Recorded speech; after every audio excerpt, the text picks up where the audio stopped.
The Syntax Error DLC for Payday 3 is finally here, and I'm going to be taking you through everything you need to know, and that also includes a new patch, so I'll be going through all the patch notes as well as also all any free content that we get for those people that don't have the DLC. Talking of which, if you have the Gold or Silver Edition, you will automatically have it because it's part of the Year 1 content. So, there will be patch and DLC content, but before that, I want to talk pricing, because if you don't have Gold or Silver Edition, how much will it be? I will obviously be putting this in pounds, but I'll also put a conversion for most of other people as well, just to make that your life a little bit easier. So chapter 1, which includes the heist, the weapon pack and the tailor pack, will be £14.99p. If you just buy the Syntax Error heist, it's £7.99. Just the weapon pack is £4.99 and just the tail pack is £3.99. So you've got an option of buying them individually or at the same time. As for DLC content, what do we get? Well, you get the Syntax Error heist. Now, if you want the full lore, I actually mentioned it all in my previous video.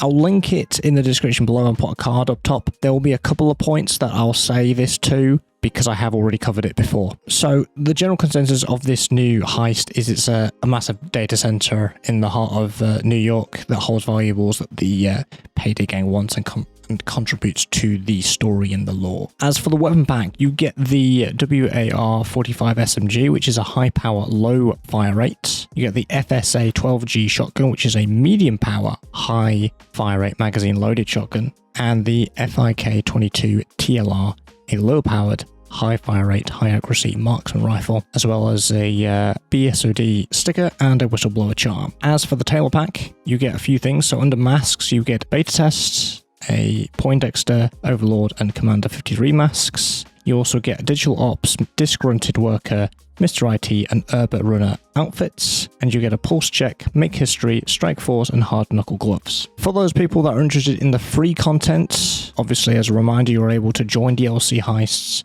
you don't own via your friends. There will also be a new enemy called the Techie, who uses a refraction shield to hide from enemies while harassing them with deadly drones. Only in Syntax Error to start with, but they'll start appearing in other heists in the future.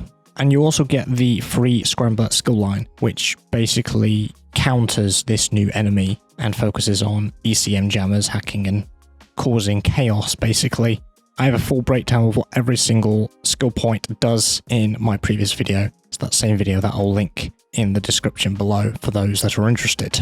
And you also get some free masks, so it will be Eyes of a Shagoth mask, Raider mask, and the Shroud mask. As for patch notes, let me go through them of what exactly has changed. So, for some general patch notes, they've fixed an issue where leaving a party too quickly could cause matchmaking issues. Lowered the auto aim minimum distance from 150 to 100 centimeters for controller players. They fixed an issue where throwing knives weren't being picked up at their thrown location. They've increased the amount of special spawns on Overkill across all heists from 2 to 3. Specials now spawn more frequently when the FBI van is active. Fix an issue when clicking restart level multiple times could cause the player to get stuck.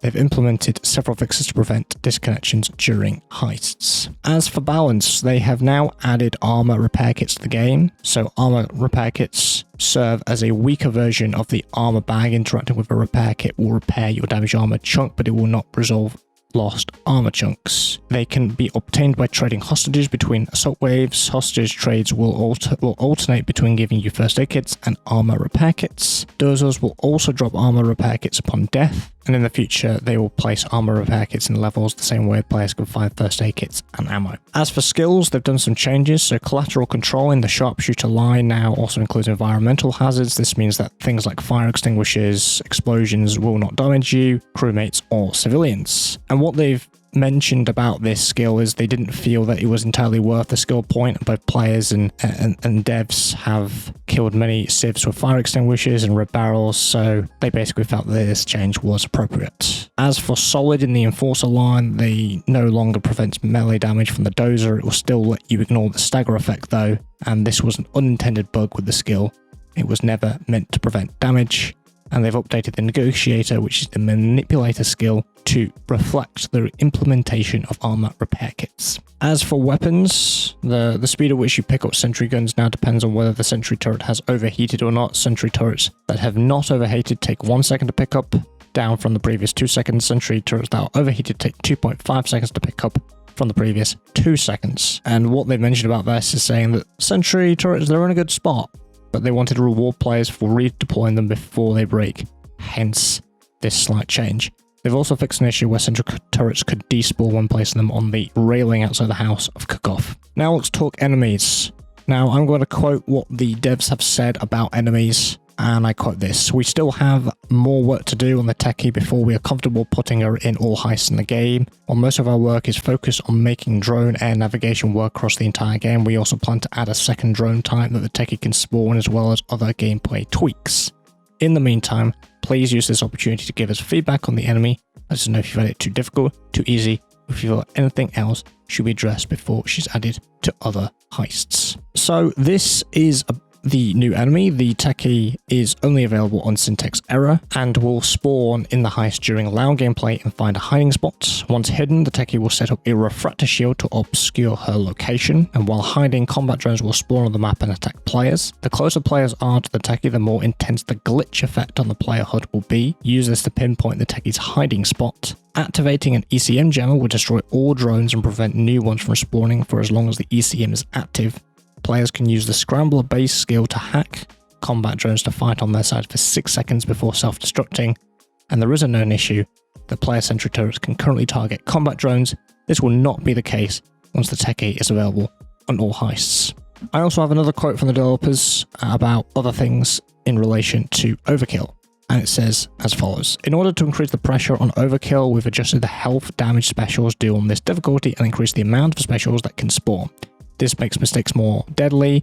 The Cloaker has also received a damage buff across all difficulties outside of normal, so his hits should now hurt almost as much as his words." So what have they exactly done for enemies? So the enemy special cap has been increased from 2 to 3 on overkill difficulty across all heists. That's something I mentioned earlier, and there's a note from the devs that says this does not allow multiple specials of the same type to spawn at the same time. The FBI's van respawn cooldown reduction has been increased from 20 to 50 seconds, and this means that while the FBI assault is active, all special and uncommon enemies will be allowed to respawn as soon as they are killed, with the exception of the Dozer and Techie. Dozer melee damage has been increased from 100 to 150 on overkill difficulty. For reference, player health is currently 100, so while this change might seem like too much, even with abilities that reduce damage, it will be more relevant once players get more health options in the future. The Zapper electrocution damage has been increased from 15 per second to 25 per second on overkill difficulty. The Nader gas grenade damage has been increased from 20 per second to 30 per second on overkill. Cloaker melee damage has been increased from 2 to 4 per hit on hard, 4 to 6 on very hard,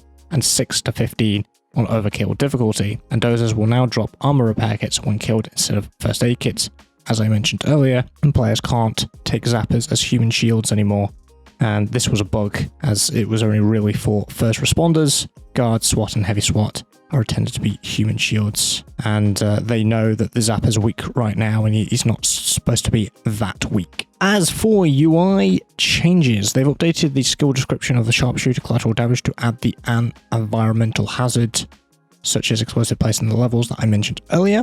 They've improved how subtitles queue up to make it less jumpy when voice lines are played close to each other. They've fixed so that subtitles don't overlap with the in-game HUD. And they've fixed an issue causing the subtitles not to appear in the first animated movie scene. As for visuals, they've fixed visual issues on the police cars in Cookoff and added first-person animation for putting up planks on windows. They've added a moon in the sky at Cookoff and changed the crosshairs max scale default value to 200 for new players, and introduced a partial fix for texture issue in the intro sequence at Turbid Station. As for heist changes, this is what they've done. Drill is no longer placeable before opening the wall panel and touch the sky. They've solved an issue where players could use the micro tap camera to see the code through the door and touch the sky. They made sure the objective updates properly when finding the first satellite prototype in Turbid Station. They fixed an issue where the player could open train doors from underneath the train on Turbid Station. They fixed issues with the containers that can be opened and closed that could lead the player to get stuck inside of them in 99 boxes. They've added blockers for tossing bags out of reach in Turbid Station.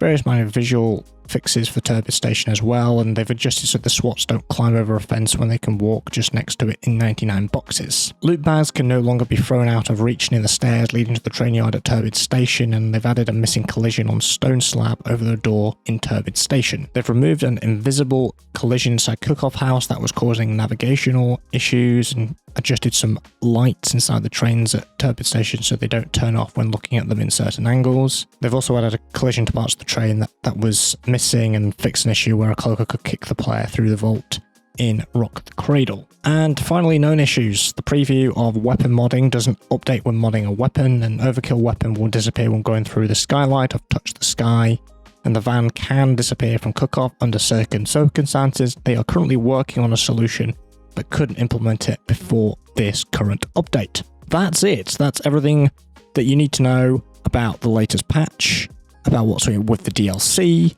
what free content you get, and the price breakdown as well for those that are interested in how much it will all cost, which should reflect future DLCs as well. And that's going to do it for today's video. Let me know what your favourite part of. Do you like the new DLC and the new patch? Do you not like it? Let me know in the comments below. I will be continuing doing Payday content, and if you'd like to see more like this one, make sure you're subscribed, and I will see you guys in the next one. Take care.